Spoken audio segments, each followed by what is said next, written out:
Les tensions sécuritaires en province du Nord Kivu demeurent au rendez-vous entre les rebelles du 23 RDF et le volontaire pour la défense de la patrie VDP Wazalendo qui soutiennent les forces armées de la République démocratique du Congo FARDC. Le mouvement patriotique dit Union des patriotes congolais pour la révolution nationale UPCRN reste engagé dans la lutte contre le terrorisme en province du Nord Kivu. Le secrétaire général de ce mouvement patriotique, au nom de Baraka Faustin Zangande, nous vous demandons de suivre l'intégralité de son allocution. Depuis que nous sommes là, l'ennemi est devenu vulnérable et ne sait pas où être pour ces derniers temps. Bientôt, sans aller très loin, nous allons chasser l'ennemi de Nyamitaba. Pas seulement Nyamitaba, nous allons chasser l'ennemi dans tout Massissi, dans le territoire de Massissi. Nous allons aussi progresser jusqu'à ce que nous allons confirmer que l'ennemi n'est plus sur notre sol congolais. Au-delà de ça, messieurs les journalistes, vous connaissez quand l'ennemi tentait de progresser vers Pinga Walikale. Nous nous étions à Mouheto. Nous avons aussi mené des bandes de ceintures contre l'ennemi. Et nous sommes engagés, nous avons pris d'autres éléments pour l'intervention. Et quand nos éléments de l'IPCRN ont été à Minjenche, à Walikale vers Petit, l'ennemi a manqué comment progresser. Oui, ce n'est pas seulement par notre effort, nous avons mené des forces conjointes avec d'autres éléments, communément ANCDH et les Wazalendo de Walikale bien sûr. Oui, les FARDC aussi. Et nous avons fermé les chemins à l'ennemi. Nous l'avons empêché de continuer vers Walikale. Et actuellement, la population de Pinga est revenue au calme. L'ennemi a manqué comment avancer ni se retirer puisqu'il est actuellement englouti par nos forces. Et nous vous disons que l'ennemi est devenu notre proie, messieurs les journalistes. Et si par chance, on parvient à trouver soit le soutien du gouvernement, c'est ce qu'on est en train de solliciter. Nous vous disons que dans 2 mois ou 3 mois, vous allez nous écouter à Bunagana, vous allez nous écouter à Tchanzu, vous allez nous écouter à Runyon. Nous allons nous battre jusqu'à ce que nous allons confirmer, prendre Bunagana et prendre toutes ces entités-là contrôlées par l'ennemi. Faustin Zangande, secrétaire général de l'Union des patriotes congolais pour la révolution nationale UPCRN, un mouvement patriotique qui œuvre dans la province du Nord Kivu, en territoire de Massissi et Walikale. Cette allocution intervient dans un contexte de résistance en cette période où les voix s'élèvent à travers les localités et territoires de la province du Nord Kivu contre le renforcement massif de positions de rebelles du M23 RDF. Nord Kivu, Josué Boumvagato. Si on vous a invité aujourd'hui, c'est parce qu'on tient à clarifier 2 choses. Parce que hier, nous avons suivi un point presse au niveau de la Synco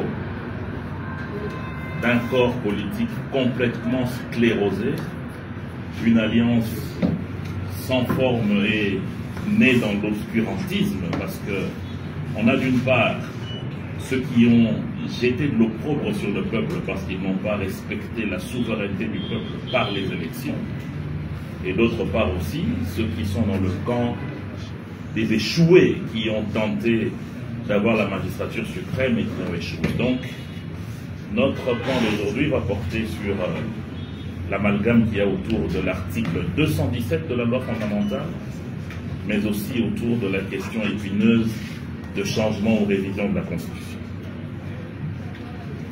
Le débat autour de l'article 217 de la Constitution de la République démocratique du Congo soulève des interrogations majeures sur la souveraineté nationale, l'intégration africaine et la sécurité nationale. Tandis que certains plaident pour son maintien, d'autres, dont le président Félix Tshisekedi, et nous, son camp, exprimons des préoccupations légitimes concernant son potentiel impact sur l'intégrité territoriale du pays.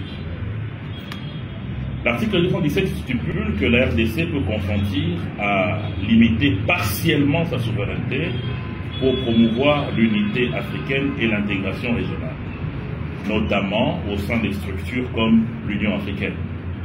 Cependant, dans un contexte de crise récurrente dans la partie est de notre pays, cette disposition est perçue comme une menace potentielle de balkanisation. Le président Félix Tshisekedi voit cet article, et nous aussi, comme une brèche susceptible d'être exploitée par des acteurs extérieurs ou des États voisins pour justifier des interventions ou des ingérences territoriales conduisant à une balkanisation de facto. 1. La RDC a fait face à des tentatives historiques de balkanisation, particulièrement dans l'Est, où des groupes armés bénéficient des soutiens étrangers. 2. Une perte même partielle de souveraineté pourrait fragiliser davantage l'État central, rendant le pays vulnérable aux ambitions géostratégiques et économiques d'acteurs extérieurs. 3. Le contexte géopolitique et historique du pays justifie une approche prudente face à toute disposition, même constitutionnelle, susceptible de compromettre l'intégrité nationale. Un exemple comparatif est que l'Afrique aujourd'hui compte 54 pays, tous membres de l'Union africaine, mais l'on ne retrouve pas cette disposition dans toutes ces constitutions. Encore que les pays qui ont intégré cette disposition, notamment le Ghana, encadrent cela par des précisions où ils font allusion à des intérêts bien précis du Ghana avant de céder à une quelconque souveraineté au nom de l'Union africaine. Maintenant, parlons de cette révision ou du changement de cette constitution. Certaines forces politiques et sociales s'opposent à toute révision constitutionnelle, qualifiant cette démarche de menace à la démocratie. Ces critiques, cependant, ignorent les failles objectives de la Constitution de 2006, adoptée sous forte influence extérieure dans un contexte post-conflit. Cette Constitution a plusieurs points faibles, dont une incapacité de répondre efficacement aux crises sécuritaires actuelles, notamment dans l'Est, des institutions rigides qui entravent la gouvernance et les réformes nécessaires. Il faut donc réviser ou modifier cette Constitution, et cela n'est ni un acte dictatorial, ni une menace pour la démocratie. Encore que le président de la République fait partie des seules institutions qui ont la capacité d'activer cette modernisation de notre loi fondamentale. Et cela va permettre le renforcement de la souveraineté nationale et la construction d'institutions plus solides, capables de relever les défis contemporains. Maintenant, je voudrais répondre aux forces politiques et sociales qui, hier, bizarrement épousent le camp du peuple alors qu'ils n'ont ni mandat, parce qu'ils ont refusé de répondre à une exigence démocratique qu'on appelle l'élection, encore qu'ils n'ont pas le peuple avec eux. La déclaration des forces politiques et sociales dénonçant la volonté de la révision constitutionnelle est une manœuvre démagogique, relevant leur incapacité ancienne. Il faut reconnaître une chose, c'est que le président de la République, en tant qu'institution, est surtout une institution qui est responsable du bon fonctionnement de l'État et le plus attitré en ce qui concerne la gestion de ce qu'il faut au niveau de la loi fondamentale. Mais au-delà de cela, le président de la République n'est pas le premier à parler de la révision ou du changement de cette Constitution. Même ceux et celles aujourd'hui qui disent qu'ils sont contre la révision ou le changement, n'est-ce pas que hier, ils étaient dans des propositions en termes de changement de plusieurs dizaines d'articles. Mais aujourd'hui, parce que c'est Félix Tshisekedi qui en parle, cela ne peut pas être possible. C'est inacceptable. C'est de la dictature que nous n'accepterons pas. Oyo wapi ezali kopesa mbilinga na ndenge kani bolamata ya koki kokumba engumba na biso ya Congo pe komema bana ya Congo esika wapi oyo mokonzi ya mboka alingi na yango mokonzi ya mboka alobi ete mobekoli konzi solo ezali malamu kasi esengeli ete bayi-congolais bafanda na mbulu ezali koya po ete bakoka komanyola solo na ndenge kani bakoki kobongisa makomi oyo ezali na mobekoli konzi po ete epesa mboka na biso makasi mpona mapinga, epesa mboka na biso bwanya, pe epesa baoyo bazali kokamba mboka makoki oyo wapi esengeli mokolo na mikolo po ete mboka na biso ezali biso. Président l'Union sacrée, vous avez parlé tout à l'heure de finances publiques ainsi que de la justice. Deux petites questions par rapport à ça. L'ancien ministre des Finances sur présentation de TVC à Monde dit que en fait, l'actuel ministre qui l'a remplacé fait de la petite politique. Qu'est pensé par rapport à la justice? La deuxième question. Par rapport à la justice, que pensez-vous du syndicat de magistrats qui non seulement rejette en bloc toutes les conclusions de l'état général de la justice? Bon, d'abord, je vous dirais qu'il y a pas mal. Le travail qui est fait par le ministre des Finances, Doudou Famba, aujourd'hui, est incomparable. Il a ramené énormément de réformes en ce qui concerne la fiscalité, la parafiscalité de notre pays. Il a assaini le système au niveau de l'achat de dépenses, qui a mis un terme au paiement d'urgence qui était devenu récurrent. Et aujourd'hui, grâce à lui, il y a énormément d'avancées en ce qui concerne les différentes revues entre la RDC et l'institution de Bretton Woods. Et tout cela en 4 mois seulement.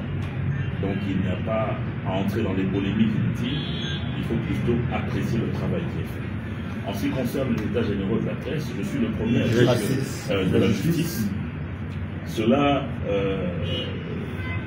est une appropriation du peuple congolais. On ne peut pas aujourd'hui accepter qu'il y ait un groupe d'individus qui aille à l'encontre de ce que tout le peuple a souhaité, c'est-à-dire le réveil de notre justice. Et ce réveil passe inexorablement par ces états généraux qui ont été des diagnostics qui pourraient permettre aujourd'hui à ce qu'on puisse réellement savoir quelle est cette thérapeutique qu'on peut apporter à notre justice pour qu'elle ne soit plus malade.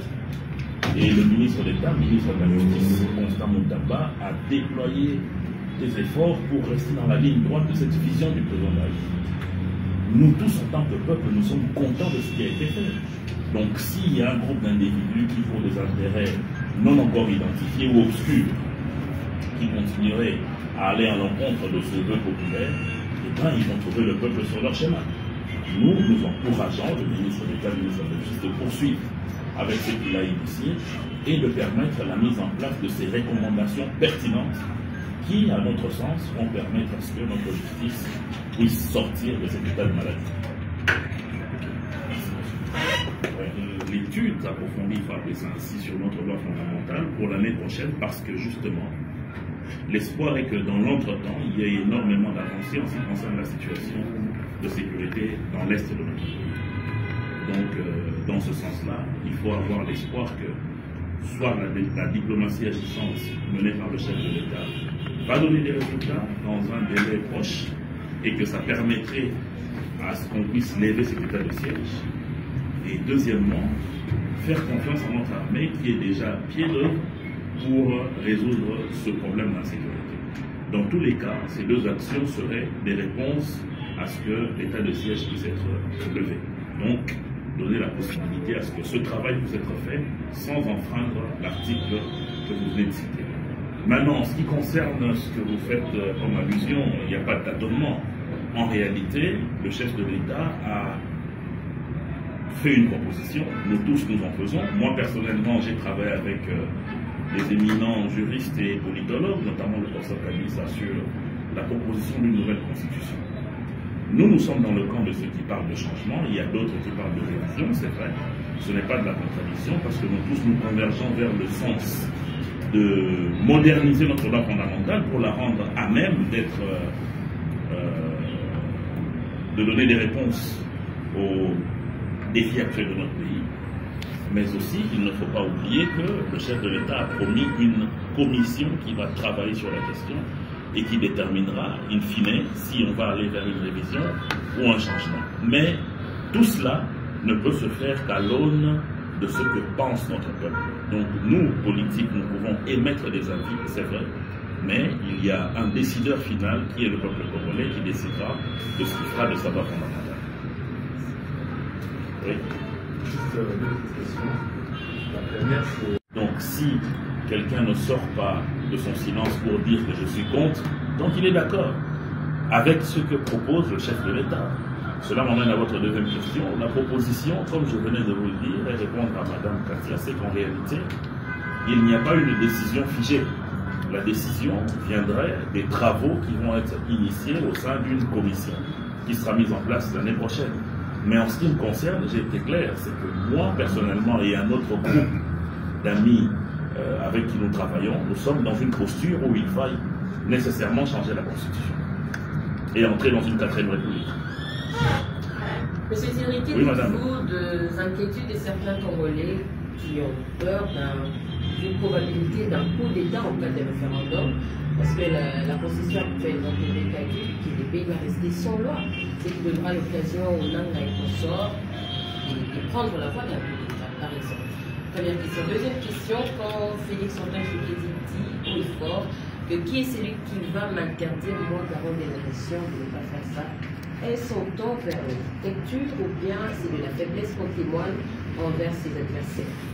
Merci madame. Premièrement, je pense qu'il faut savoir que c'est une loi qui en chasse une autre. Donc tant qu'il n'y a pas encore une autre constitution qui est promulguée, c'est celle-ci qui va rester en vigueur jusqu'à ce qu'il y ait la promulgation de la prochaine. Donc il n'y aura pas de temps vite. Deuxièmement, pour votre question, ce n'est pas de la dictature.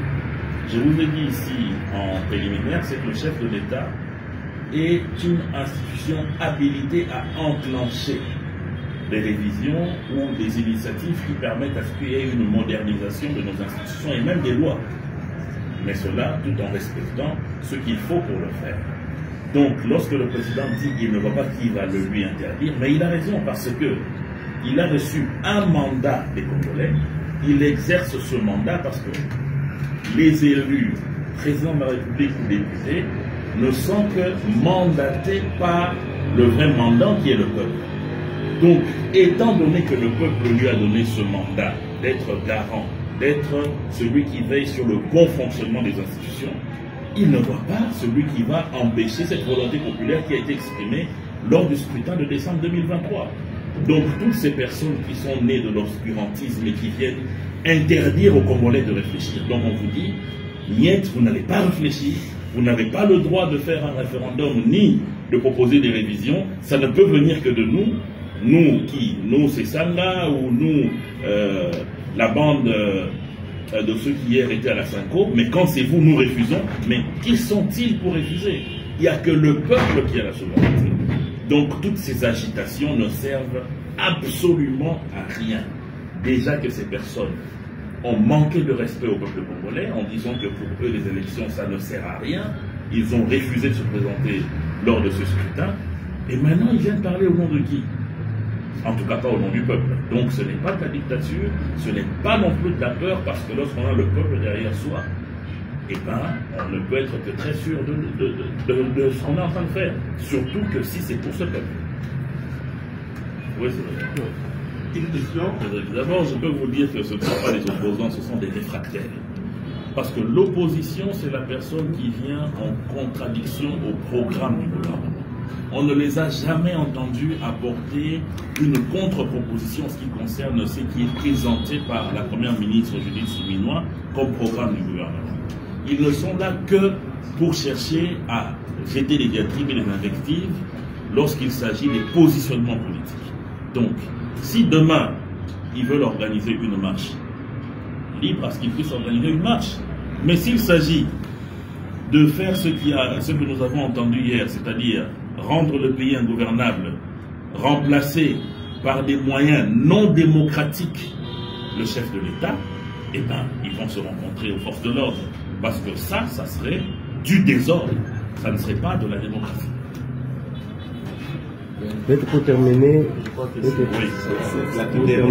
dernière question, je pense, vous avez suivi Récemment, il y a eu profanation du mausolée de Patrice Emery Lumumba, notre héros national. La CCI, votre parti politique, est un parti nationaliste qui s'inspire aussi aux idéaux de Patrice Emery Lumumba. Comment avez-vous, après cela, les autres parlent même de la relique qui a été volée?